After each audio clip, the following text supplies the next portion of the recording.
আসসালামু আলাইকুম রহমতুল্লাহ।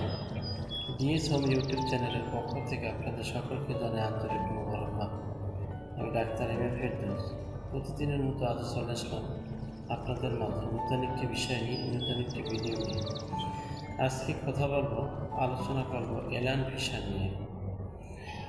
তাই এই বিষয়ে যারা জানতে চান তারা আমার ভিডিওটি সম্পূর্ণ দেখুন।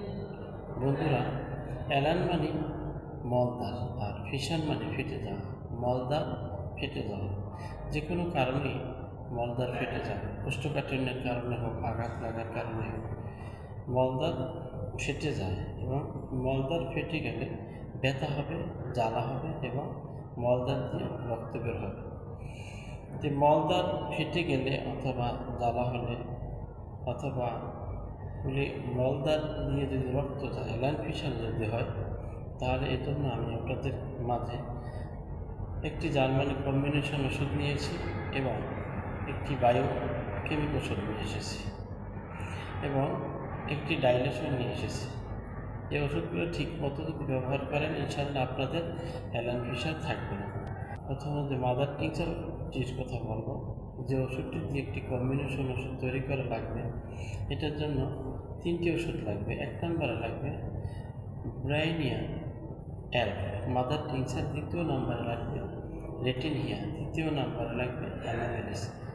এই ব্রাইনিয়া, রেটিনহিয়া, হ্যামামেলিস 3×90 ml 100 ml একটি কাঁচের বোতলে নিয়ে এভাবে 5 ধরে ঝাঁকি দেবেন, তৈরি হয়ে যাবে কম্বিনেশন ওষুধ। এখান থেকে 20 ফোঁটা করে 3বার খাবার আধা ঘন্টা আগে খাবেন। কুসুম গরম পানির সাথে খাবেন। ছোটরা 10 ফোঁটা 3বার খাবে, খাবার আধা ঘন্টা আগে খাবেন। 2য় নম্বরে যে ডাইলেশন ওষুধটির কথা বলবো, এটির নাম হচ্ছে অ্যাসিড নাইট। এই অ্যাসিড নাইট 30 ওষুধ। এই 30 ওষুধটি ডাইলেশন, এই ডাইলেশনটি সকালে 5 ফোঁটা, রাত্রে 5 ফোঁটা, খাবার আধা ঘন্টা আগে খাবেন। 3য় নম্বরে যে ওষুধটির কথা বলবো, এই ওষুধটি অত্যন্ত গুরুত্বপূর্ণ একটি ওষুধ। এই ওষুধটি বায়ো কম্বিনেশন 17 BC17। এই BC17 ওষুধটি সকালে 4 করে, দুপুরে 4 করে, রাত্রে 4 করে, আধা ঘন্টা পরে খাবেন, খাবার আধা ঘন্টা পরে খাবেন। এইভাবে যদি ওষুধগুলো ঠিকভাবে খান, তাহলে আপনাদের এলান ফিশন যদি হয়, অর্থাৎ মলদ্বার যদি কোনো কারণে ফেটে যায়, মলদ্বার ফেটে যাওয়ার পরে যদি রক্ত বের হয়, ব্যথা হয়, তাহলে ইনশাআল্লাহ 100% ভালো হয়ে যাবে। আশা করছি ভিডিওটি আপনাদের অনেক উপকারে আসবে। যদি ভিডিওটি উপকারে আসে, তাহলে একটি লাইক দেবেন এবং বন্ধুদের সাথে শেয়ার করবেন। আজকে পর্যন্ত ভালো থাকুন, সুস্থ থাকুন। দেখা হবে আগামী ভিডিওতে। সকলকে ধন্যবাদ।